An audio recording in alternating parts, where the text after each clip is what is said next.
Hey Christina, this is Sarah with Flourish at Artisan Indie, and I am recording a screencast critique of your Etsy shop, Borealis Sea Glass. Sorry.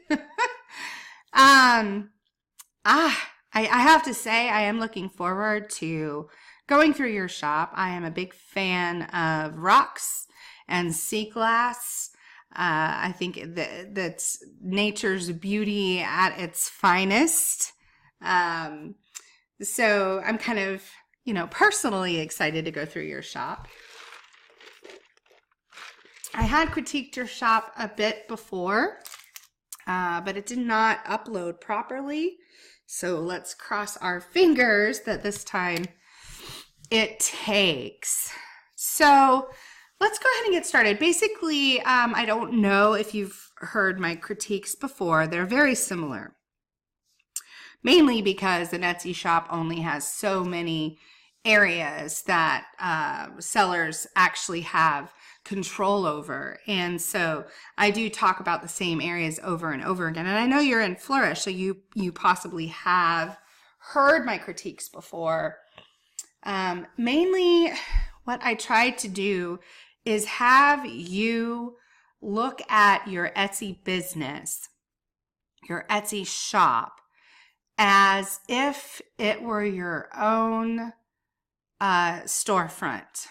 So, and I think that if I can get this type of mindset through to my clients, I usually see the best results once a seller can kind of think of their online business as a physical business. And you might say, well, that's kind of silly.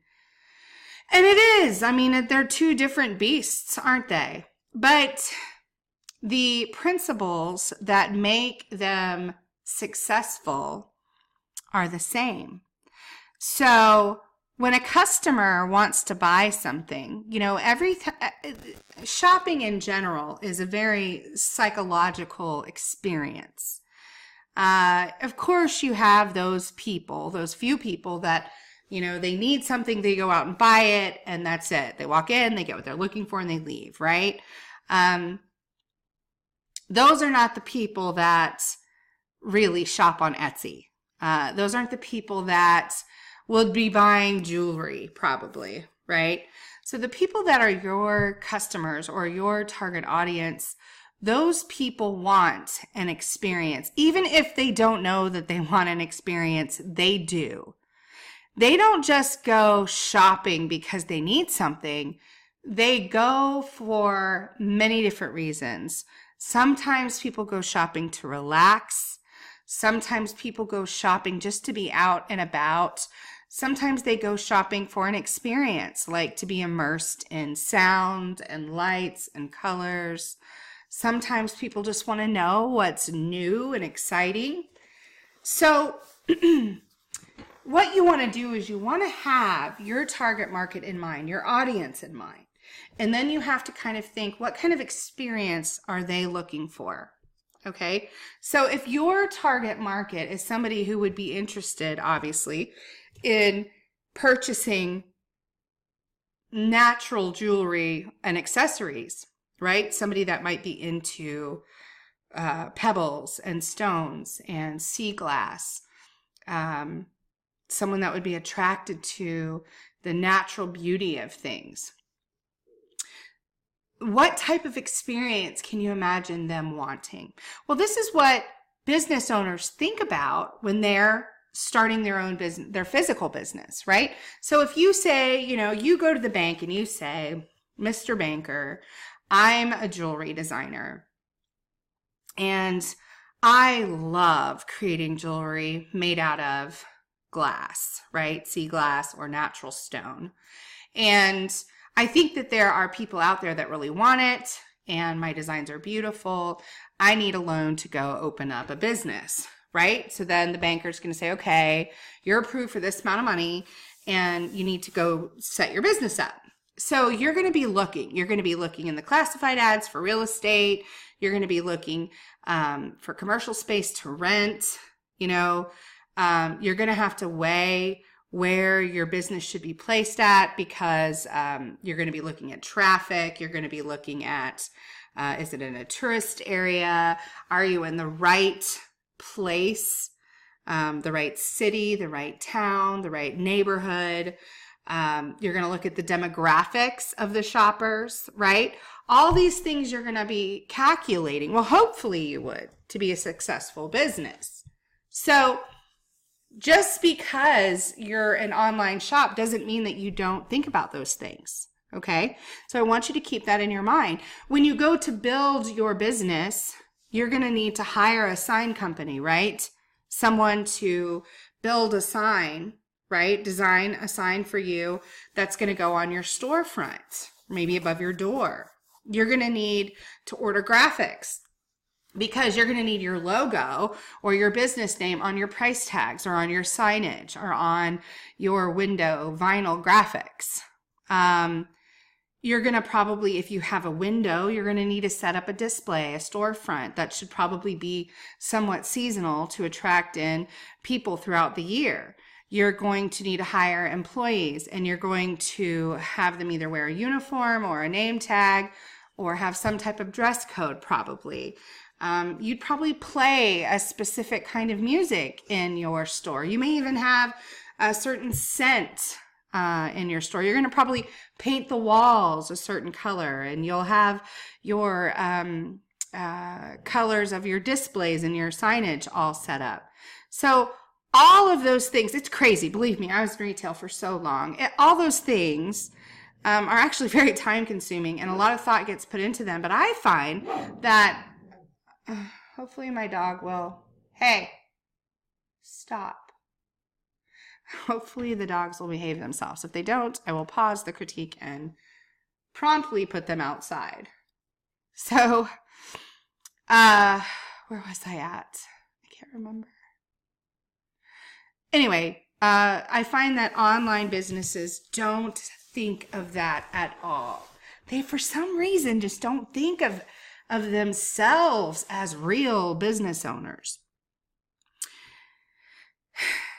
Now, you may say, well, I don't have a physical business because it's a lot of money. It's a lot of money to start a new business and to pay for all those things. So I'm doing something online. I can just buy my supplies. I can make what I make, list it online on a marketplace like Etsy or similar, and my overhead is very low, which I totally get. That's why I was in e-commerce. I mean, it's great. You can work from your house, your studio, your own space, and have very little overhead. But you still want to keep those business principles and practices valid in running your online business. So as we go through your shop, I'm going to kind of point out things to you that are similar to what someone would point out if you were having a physical business. So first, I'd like to start with branding. Super important. What's your brand? Who are you? Why are you what you are, right? As a business. So Borealis Sea Glass. First of all, what happens when somebody thinks of the Borealis, right? They automatically think wonder. They think beauty. They think magnificence, right? Like, gosh, I mean, it's a bucket list item for many, many people. Now I see that you're in Alaska, so I'm assuming that that's common in your area, and that's probably why you named your company the way that you did. But it's a beautiful name. It's gorgeous, and it definitely, just the name Borealis brings a sort of whimsy and wonder and spectacularness, if you will, to your business. Now, that being said, you're kind of talking the big talk there. You don't want to name your company Borealis and then kind of have crap items, right? Or rough designs. So you're kind of, jumping up there with the big dogs with the name like that, Borealis Sea Glass. Your branding is on point. It's phenomenal. I absolutely love the font choices that you've made. I'm not sure if you designed it yourself or if you hired a designer, but whoever it was, I would love to know because I would highly recommend them. Gorgeous branding. The Borealis that is probably the best depiction of a gold metallic that I've ever seen when it comes to an online store. The fonts are beautiful. They work together really well. The sea glass font definitely even has a feeling of nautical. It has a nautical feeling. The watercolors are beautiful. And then down here into your icon, this is exactly what you're wanting to achieve. You're having this magnificent name and expectation, but you're bringing the sea in with it. So you're still getting this kind of feeling of pebbles and rocks and glass. So, oh my goodness, hang on a second. Let me pause this. Okay, so sorry about that. I hope it didn't scare you. And if you have animals, I hope they're not all barking now too. I forget that I have my dogs in my office sometimes. And, you know, dogs are dogs. So please forgive me for that loud bark there. Okay, so I don't want to spend forever on branding because yours is perfect. But I want you to know how much I really love it. I really love it a lot. So you've done a great job there. And it's nice to have that off of your plate because, you know, there's 5 main areas that make a business successful when it comes to selling online, and branding is, gosh, it's really number 1. It's up there. It's that important. And it's hard to see any business grow into something that could be seen on TV even, or in main, you know, big stores and catalogs without having a solid brand. So very much 2 thumbs up, 5 stars on that, on your branding there. Now you have a picture of yourself here. It's a nice close-up of your face. It's a beautiful picture.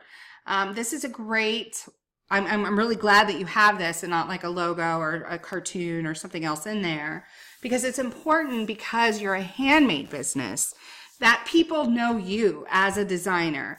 You're not just selling jewelry, which you can buy anywhere on the planet, pretty much at this point. The most saturated category probably ever. But you know what's not saturated is you. You're unique. You are the only you in the universe, right? Well, at least that we know of. So you very much need to make yourself part of your own brand. Why are people shopping on Etsy? Why are people looking for handmade jewelry? Because it's unique to the maker. So you very much want to put yourself as part of your brand, as part of your story. So, and we'll look down a little further at your About page to kind of see if you are showcasing that as well as you should. But great picture here. If I had to make a suggestion to change it, I think because of your branding being so light and beautiful, I think this picture's a little dark. I think that I would choose for you to have a picture of maybe a close-up of you with a really light background. Maybe like if you're at the beach, or, you know, perhaps sitting on the rocks or something out on the coast. I think that would flow a little better with your branding. It is not going to make or break anything. That's the only critique I have of this area really here.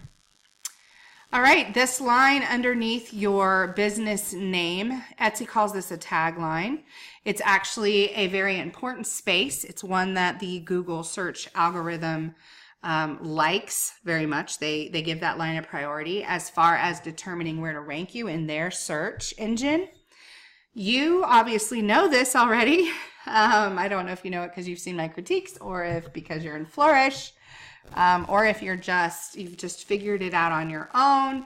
This is where you want to put your strong keywords. These are keywords or keyword phrases that your customers are using to find your stuff, basically. And you have sea glass jewelry, drilled sea glass, river stones. Awesome. Looks great. Good job. Okay. This section right here. Now, these are your featured items. And I love this section so much. This is kind of, you know, as a creative myself, and as as I teach creatives, something that I find that's a little frustrating when it comes to online marketplaces is you don't have the full range of creativity that you'd really like to have, right? I mean, of course you can be creative in what you make, but sometimes when you're confined to a space to sell your goods, it's not like a craft fair where you can kind of set up your booth how you like. With an Etsy shop, you don't have a whole lot of freedom, right, as far as setting it up. Well, the featured items, in my opinion, is the area where you can have a little bit of say. So I like to look at the featured items as if it were your your window display. So if you had your own physical business, you would have fun with the different seasons, right? With the different promotions maybe that you're going to have, the different sales, the different exciting trending things that are going on. And you would set up your windows displays to portray that fun and that excitement and those seasons. And that would hopefully bring people into your shop that are walking by, right? So I want you to think of your featured items as such. Right now we are, mid-October. Halloween is a couple weeks away. We're into fall. We have Thanksgiving coming up. We have the holidays coming up. As far as weddings go, we have fall and winter weddings. So what you should be demonstrating in this section is very much those seasonal items.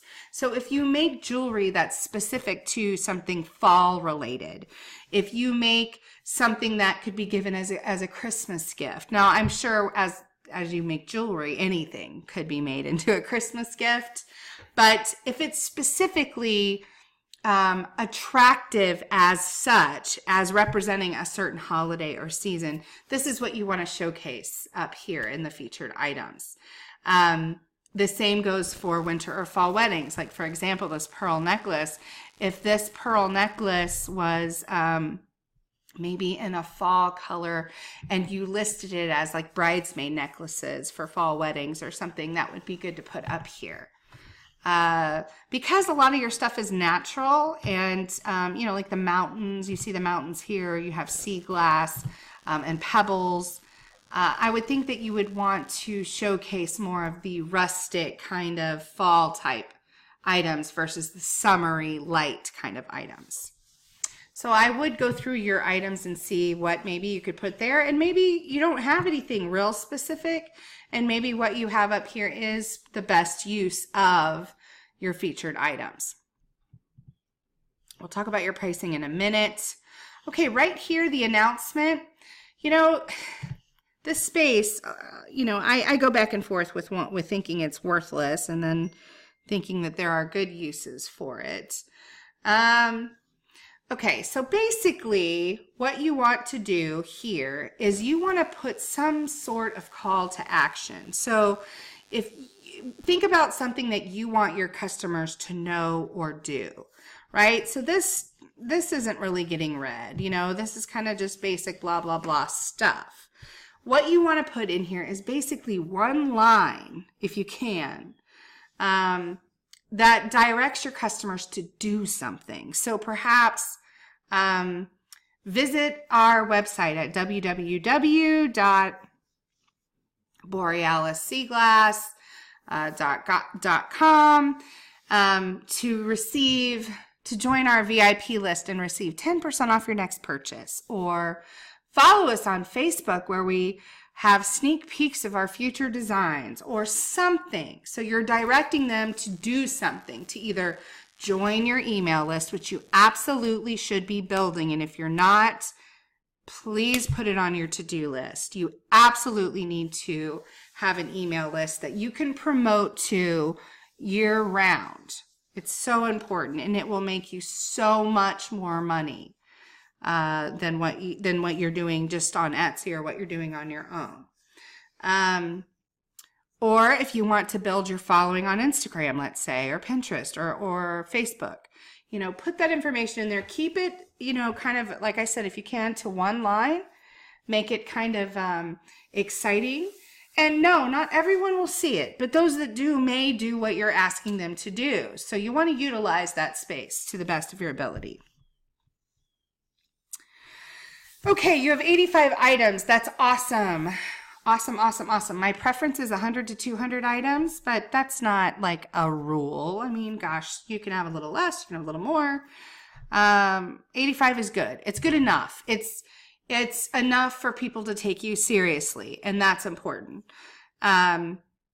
What I do see though here is it's kind of weird how you have these listed, kind of choppy. It's in here and then it goes out and then it goes back in.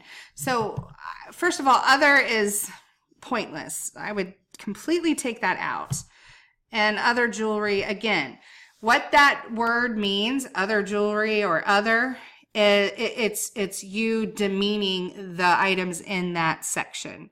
So just don't put them in a section. If you don't have a specific name you want to give them, then don't put them in a section. You don't have to put everything into a section. You want to be real specific. So you have River Rocks. River Rocks, what? Are they the guest books? The blessing stones? The name and blessing stones. If it's a river rock just to have a river rock, you might say river rock decor. I would be a little bit more specific than just river rocks. The same with home decor, river rock jewelry, that's good. Sterling necklaces, that's good. These are nice and targeted keywords. That's good. So let's go here to other jewelry. All right, so look, sterling silver rings. Put that into a section. Dangly earrings or earrings. Put that into a section. Ooh, that's nice. Look at that. Abalone, beautiful. So don't just have it other jewelry. That's almost like, that's the other stuff over there. So you're already kind of demeaning your product. You don't want to do that. So create sections for these. Remember, you have 20 sections now that you can use in your shop. So be careful of your verbiage for sure. Let's say you have stuff that maybe you don't want to make anymore, or maybe you have an over inventory of. You can put a sale category, capitals, capital S-A-L-E. Put that at the top. And maybe clear out some of your stuff. It's really good to do at the end of the year as well. Something I don't see here that I absolutely think you need to have is a bridal collection or a wedding collection. You could say bridal necklaces, you could say bridal collection, you could say bridesmaid, wedding party jewelry, whatever you want to name it. The items that you make would have a huge demand for weddings, for bridesmaids, whether it's bracelets or necklaces, or earrings even, or even rings. You're missing out on a huge portion of business, a huge traffic source here on Etsy by not having that specifically in your shop. And I'm sure if I were to talk to you, you'd say, oh, I get a lot of orders, or I get people asking to make them for their bridesmaids. Like this in the bridesmaid color, or like I said, this pearl up here.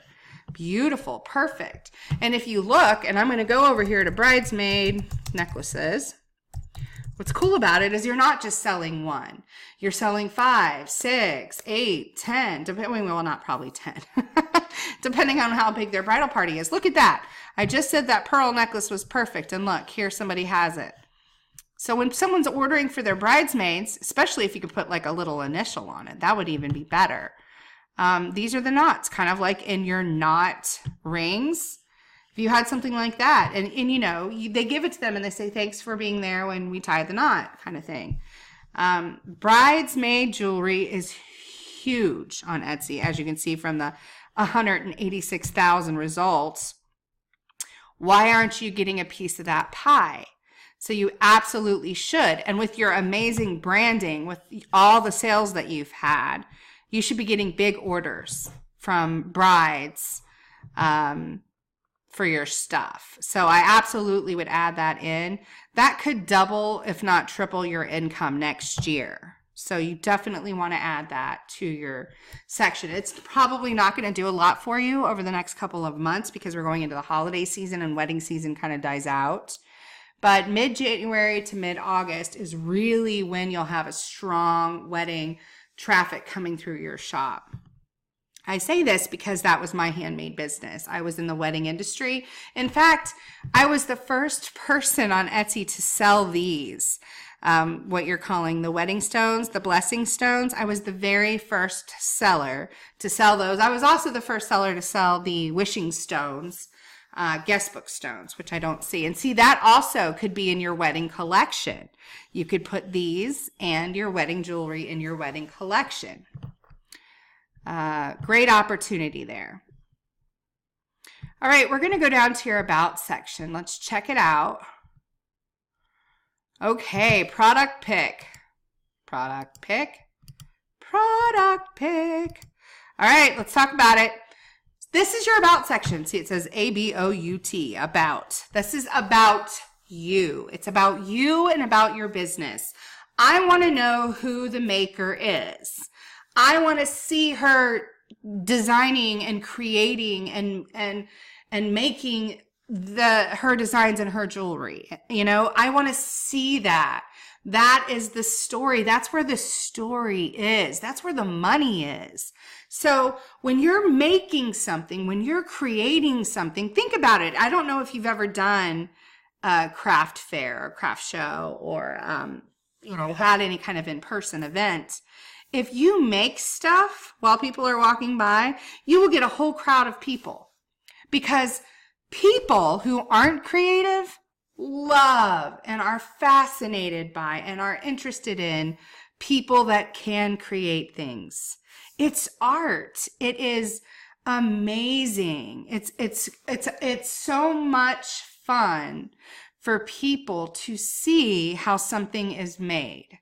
So this is a huge selling point for you, and you're completely not taking advantage of it. You want to show in these pictures no product pictures. You have plenty of space up here in your listings for product pictures. In your About section, this needs to be pictures of you, perhaps you and your family, maybe you and your workspace, like in your craft area or at in your studio. You want to show photos of the tools that you use to do this type of work, perhaps the materials that you use. All of that is what you need to showcase. You can even show pictures of you and your family or you and your pets. You want to humanize yourself and make yourself part of this amazing story, because when I buy something from you, I can buy jewelry anywhere, but I'm buying it from you because I'm supporting a small business and I'm supporting handmade. And now if I give this gift to somebody, let's say I buy something to give to somebody, I have a story. Now I can say, oh my gosh, yes, these are handmade from Kristina. She has this amazing shop, and she does this all right in her home, at her dining room table or in her studio. And she finds these pieces of glass on the shore, blah, blah, blah, blah, blah, right? Now there's a story. So not only are you adding value to someone's purchase, but they're also going to treasure that item so much more. They're going to, they're probably going to take better care of the item. It's going to mean something more than if someone was to just go pick it up at a store. All right? It's important that you do this. You want to sell the story. You want to sell yourself and your passion, and you want to share what you're inspired by, and other people will get inspired just by watching you do what you love to do. All right. You have Facebook, Instagram, and Pinterest. Awesome. 2 thumbs up on that. I would, again, make a website or a blog and put it here. There's no reason. I see that you've been on Etsy for a while, but you really want to start building your own site. You want to stand on your own as a business. Don't rely on an online marketplace. Anything can happen. I promise you that. I probably speak to, thousands of clients a year, and maybe 100-ish get their shops either closed or suspended or their listings deactivated. Some, it's their fault. Other times it's not. So it's just something that you want to, I mean, as a smart business owner, you don't want to just rent space somewhere. You want to have your own little space of the WWW. You know what I mean? Okay, let's look at your pricing. Okay. So right off the bat, I can tell you that you're underpricing. You're definitely underpricing. So, I mean, these blessing stones I sold for $59.99. You might think that's crazy. They're pebbles. But that's what I sold them for. Now, granted, I sold them with a luminary that had a little blessing stone saying on it. If you want that, by the way, let me know and I can forward it to you. But yes, that's what I sold them for. I also sold wishing stones, which is the same darn thing, but a little bit bigger, with a Sharpie and a luminary. And I sold them for, $99.99 for $100. You're underselling. This is a gorgeous necklace, and the photo is beautiful. I would pay $49.99 for that. You are severely underselling. Now, I'm not saying go mark your prices up $20. That's not what I'm saying, but it's definitely something you can work up to. And I would probably across the board at least bump your things up $5. So now let me tell you why this is important. Your photos are amazing. Now, I don't say that usually in critiques, and you have some photos that are a little rough, but I'm assuming you're starting to work on your photos or have replaced your photos. This right here is stunning. This necklace right here is absolutely gorgeous. I'm not even into pearls. I don't like pearls. I mean, not that I don't like pearls, but I'm not it's not really my thing, right? I totally want this necklace just from the photo. And that's exactly what your product photography should do. This necklace should be priced at the very least at $19.99. All right. Also, it doesn't look like you're using the right price increment. So, for example, this right here, you have at $21.99. If somebody is going to pay $21.99, I promise you they will pay $24.99. You might say, well, that's a $3 difference. It doesn't matter, because in America, we were taught when we were at school to round up, to round down. Right? So it doesn't matter at $21.99 or $24.99. Either way, it's under $25. Okay? Now, if I don't want to pay $24.99, I probably don't want to pay $21.99 either. I would probably be looking for something under $20. So what you want to do as far as price increments is go in $5 ranges, right? So $19.99, then $24.99, then jump up to $29.99, then $34.99, $39.99, and so on and so forth. If you feel like you're at the top, which you're not, but if you felt like you were at the top of your competition, you drop it down to $19.99. But again, I assure you that you can get $24.99 for these earrings. Absolutely. Beautiful pictures, beautiful craftsmanship. Love it. You're underpricing. Now, let me tell you why you're hurting yourself by underpricing. So I scroll by and I see these beautiful necklaces, right? This beautiful minimalist bar necklace that's all the rage right now. I look at it and I see it's $18.99. Automatically, I assume it's not real silver, that it's made with a cheap chain. Automatically, and I'm going to go buy it. I don't mean buy as in purchase. I mean like scroll by. Okay? So this very much would be something that I'm interested in, and luckily you do have sterling silver as a keyword that's visible, but I would still look at that price and think, oh, it can't be good enough quality. Do you see what I mean? So if your pictures make your items look cheap, then you're only going to be able to get cheap prices. But if your pictures look like they could be in the Sundance catalog, right? If you don't know what that is, look it up because it's awesome. And you wouldn't believe what they are charging for their jewelry. You absolutely can ask these prices. So I promise you that you're, shooting yourself in the foot by not pricing what you should be pricing. You have the sales and the feedback to back it up. So people, I mean, you have such strengths. You have this beautiful branding. You have a lot of sales. You have a lot of, all your feedback is 5 stars. You have these great photos, but you're charging prices that I would expect to pay at Target.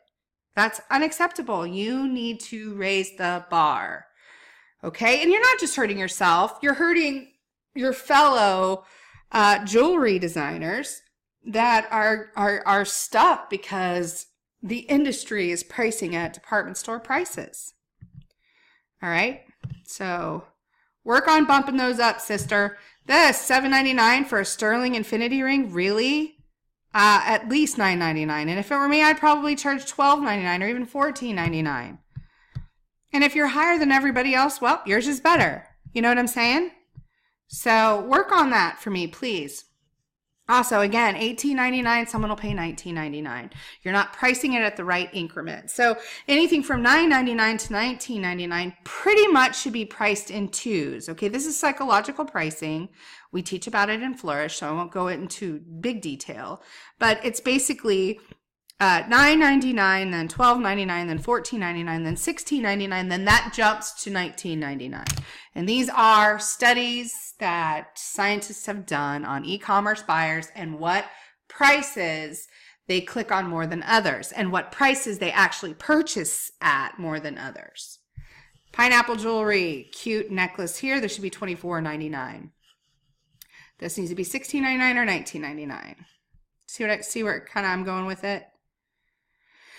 Okay, photos. I don't want to spend a lot of time on your photos. Some of your photos are really rough. I'm assuming like this is not very good at all. Neither is this. I'm not even sure what this is, and I don't think this should be anywhere at all in your shop. We'll talk about that in a second. So those pictures, either I would just deactivate the listings or I would retake the photos. They don't fit in with your shop. So in your shop, you have this beautiful branding that's attracting people in, and your branding is already setting the bar really high. People are looking at that branding, so they're going to go into your store. Again, remember the physical storefront. They're going to walk in and expect beautiful lighting, beautiful colors, beautiful displays. They're not going to be expecting to walk in there and it to look like, you know, Big Lots. So you need to kind of keep that bar high when it comes to your photographs. So the ones that don't look so good, like this one and this one, just deactivate until you can get a better picture in there. Now, why do you have Real Girls Fish vinyl decal in with this beautiful jewelry? You may say, well, my target market's kind of the same. Well, that's nice, but that doesn't have anything to do with your brand. It has nothing to do with sea glass. It has nothing to do with your name. It has nothing to do with what you state I'm supposed to find in your shop. And this looks like something I'd see in some kind of country store by the lake that sells worms and fishing tackle. It doesn't seem like this beautiful, sparkly jewelry that I might find at in a nice downtown coastal area. Okay, so get that out of your shop. If you're trying to get into vinyl decals, you need to open another shop. And I am not a big advocate of having 2 shops, but it does not go with your jewelry and it should not be in there. So I would remove that right away. And that will hurt your credibility. If people go to you because they're looking for an awesome jewelry designer, you wouldn't go to Tiffany's and expect to see something from Bass Pro Shops in there, would you? So, right? So even though, you know, your stuff has to do with, you know, sea glass and river rocks and all that kind of stuff, it doesn't mean that fishing needs to kind of work its way in there. It's still a elegant jewelry line that you're making. So I would take that out. And, you know, your wedding stones and your blessing stones, that's hard to kind of combine that too, but it does fit okay because you are saying that you're sea glass. And when you think of collecting sea glass, you do think of pebbles, especially beach pebbles. So, and again, if you have that wedding collection, that'll be okay in there. That does flow okay. But the real girls fish decals, not so much. Okay? I mean that with love, by the way. I'm not making fun, just being real. Okay, let's look at your SEO real quick. We have rose jewelry, rose necklace, rose lover gift, flower necklace, sterling rose necklace, silver rose necklace, flower necklace, art deco. Okay, your SEO could be a bit better. So when we talk about SEO, especially when in regards to an Etsy shop, we're talking about keywords that you put into the title. You have to fill it with keywords, at least for now. That's how Etsy works. And you want those keywords to be basically words that people are using to find your stuff, right? Like it's basically somebody goes to their computer, they go to Etsy.com, they go up here to the search bar and they type in something because they're looking for something that you have, right? They don't know that it's you that have it, but they're looking for something. So that is what you want to use. Keywords that other customers would use to find your stuff. Now, do you really think that if somebody came and got on the computer and in the Etsy search bar typed in Art Deco to try to find a rose necklace? Probably not. It's a waste of space and it's not relevant. And believe it or not, the Etsy search algorithm does not like non-relevant items in your tags. So it's important that you use only what's relevant. Okay. Also, you don't just want to describe what the item is. You're doing a great job of that. Rose jewelry, rose necklace, rose lover gift, flower necklace, sterling rose necklace. You're definitely saying that this is a necklace. But where might somebody wear this? Why would they wear it? Can it be given as a gift? So you do want to say, like for me, if this is a sterling silver rose necklace, I absolutely would start sterling silver rose necklace. It's a nice long tail keyword. It's extraordinarily relevant to what it is. The sterling silver definitely gives it an air of good quality. It's exactly what it is. It's super relevant. That needs to be your first keyword phrase. Sterling silver rose necklace, space dash space. Okay. Then I might put gift for teen girl. Okay, who would wear a simple rose necklace? What about minimalist jewelry? It's not gaudy, it's not big. Maybe minimalist jewelry. That might be what it's used for or worn for.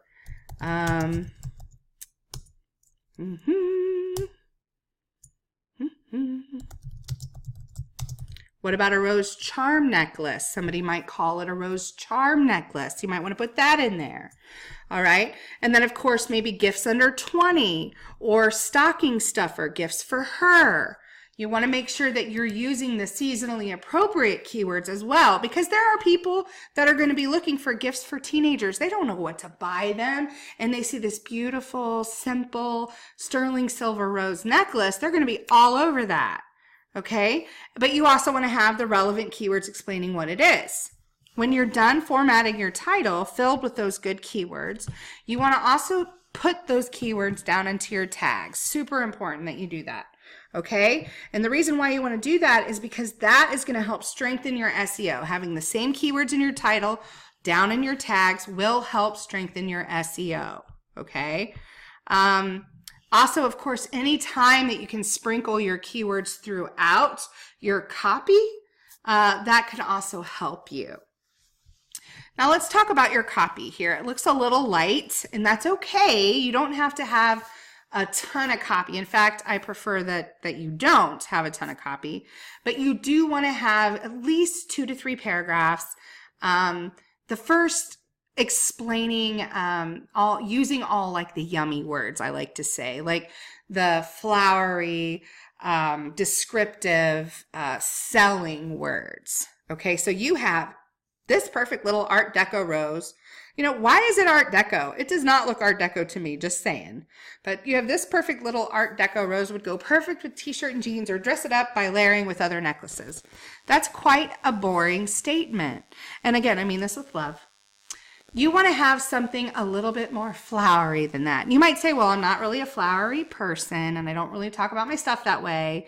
But you want to think about your customer. The customer, they're going to see it, and maybe they don't want to see it going perfect with a t-shirt and jeans. Maybe they want to see it wearing a sundress and having it be, something kind of simple but elegant when they go to their homecoming dance or when they wear it on their first date. You really want to make that first few sentences something that makes them say, oh, I have to have this necklace. And so what I would recommend is connect. If you're not good at writing copy, if that's not your thing, that's okay. It doesn't have to be. You're a business owner. Hire it out. Contact a copywriter. Within Flourish, we have Sharon Sprague. She's amazing. We have Caitlin Kelly. She's also amazing. Contact one of them and say, hey, can you do 3 listings for me? Check out 3 of my listings. Do a necklace, do a ring, maybe do my rocks, right? Or my sea glass jewelry, and write up copy. And then you can get it. That will give you an example of what it's supposed to read or how it's supposed to sound. And then you can go and kind of tweak your other listings to be similar. The second section or paragraph really does need to be the specifics. So this is, how long is it? What's the size? What's it made out of? All that kind of stuff, which you kind of do have here. The last paragraph really just needs to be a simple statement or so of you saying thank you. Always end in gratitude. Thank you for stopping by my shop.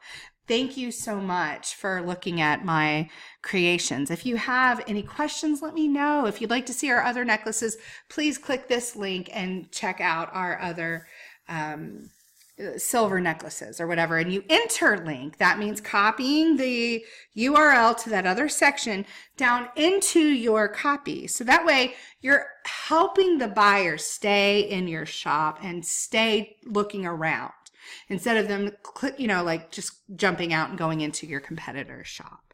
It also helps with your SEO. Okay, so gosh, this has been a very long critique. I'm so sorry about that. Sometimes I just get going. Your shop is beautiful. Your items are beautiful. You're already successful. I can see that with your sales. But making these few tweaks here and there can really help boost your business. I definitely think you need to put a big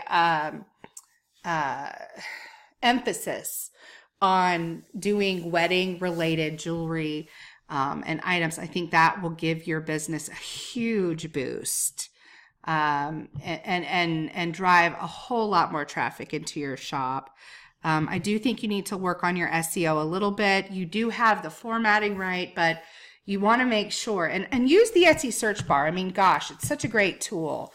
Like, I click on it and look, it's already bringing up what are popular searches right now. So it's almost like a cheat sheet, check it out and make sure people are using what words you're using to find things. Okay. And if you have any other questions, that's what Flourish is for. Please reach out. You can tag an expert in the club. You can message me, send me a PM. If you have any other questions, you can of course reply to this combo. And hopefully you'll let me share this critique. I love it when my members let me share their critiques. And if you do, and there's somebody out there watching this or wondering where they can learn all this stuff, they can also join you and us in Flourish by joining Flourish at www.thejoyfulentrepreneur.co. Or if this is months from now, we'll be on our new site, Artisan Indie, which will be www.artisanindie.com. All right. Thanks so much, Kristina, and have a great week. Have an awesome holiday season. And I can't wait to see what other enhancements and changes you make in your business. Thanks so much. I'll talk to you later. Bye-bye.